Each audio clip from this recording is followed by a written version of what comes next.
how you doing? I'm RT, and welcome to Comic Conversation. Now, each episode we're going to be taking a look at two of the hottest comic books available. We're going to be rating based upon a 5-star system, or for our specific purposes, 5 capes. We're going to be taking a look at the artwork, the dialogue, the overall storyline.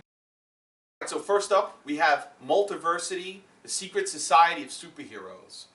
Now, this is part of the whole Multiversity series that DC's doing, written by Grant Morrison. Now, I have to tell you, the prequel issue, the issue that came before this, I really wasn't feeling it. I have a lot of debates with people about Morrison's work overall. And, you know, although I do think he's a legendary writer, some of his newer stuff I just don't think is up to par. I have to say, I was pleasantly surprised with this book, as it was the exception to the rule. It was really awesome. Everything you like about a comic book. Storyline was good from beginning to end. The artwork was terrific by Chris Sprouse. It's got a real 40s noirish look to it. And the way they blended the characters. I'm a big fan of the Justice Society of America, which everybody knows that since the New 52, that's sort of gone away and transitioned into Earth 2. But this sort of gives you that feel of the Justice Society of America, something that I know I've been missing. But yeah, if I had to say any critiques of the book, probably just the fact that it does end a little bit abruptly, and you kind of just, it leaves you wanting more, which I guess is a good thing. And then somewhere about midway through the book, Morrison does one of his signature time jumps, where it just jumps to like 5 years later in the story. But I gotta say, I'm nitpicking a little bit at those things right there, because overall I was just really happy. Things to look for in the book: Abin Sur.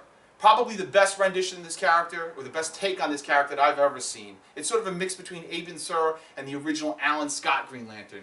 He just looks cool and he acts cool. Dr. Fate is badass too. Just overall, a really cool storyline, and I would definitely have to say it's recommended. So I'm going to go ahead and give this one 4 capes. Okay, now keeping up with the multiverse theme of today's show, we're going to take a look at Superior Spider-Man number 33, Edge of the Spider-Verse. This is part of the overall Edge of the Spider-Verse series that Marvel's put out in the past month or so. And I gotta tell you, so far I've really been digging this series. The lead-ups to this have been terrific. Love Spider-Man Noir. Love the Gwen Stacy Spider-Girl issue that also came out on newsstands last week.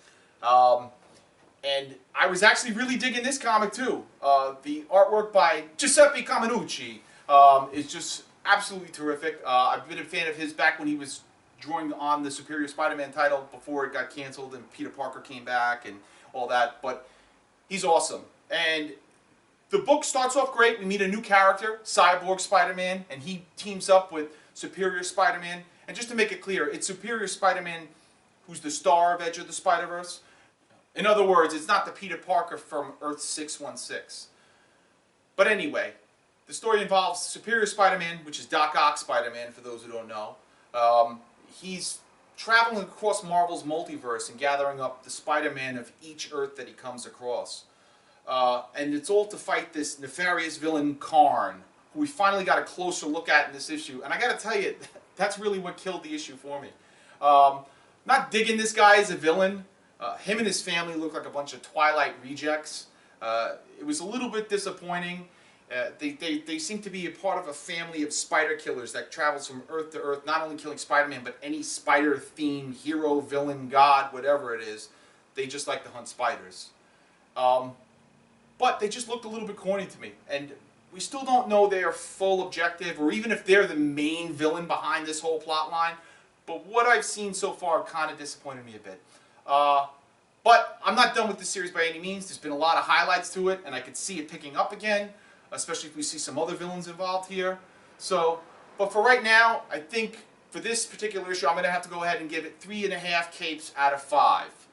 Probably would have gone a little bit higher if I was a little bit more impressed with the villains. Maybe I'm being petty on that one, but that's just the way I felt about it. Alright, so to wrap up the show, let's take a look at a few other titles that are out on stands now. And here's my opinion of them. Okay, so that about does it for today's show. But let's keep the conversation going in the comment section below. You want to debate what I just said, or bash me personally. Whatever you feel like doing. Just talk about it and talk about us. Alright, thanks everybody. Till next time.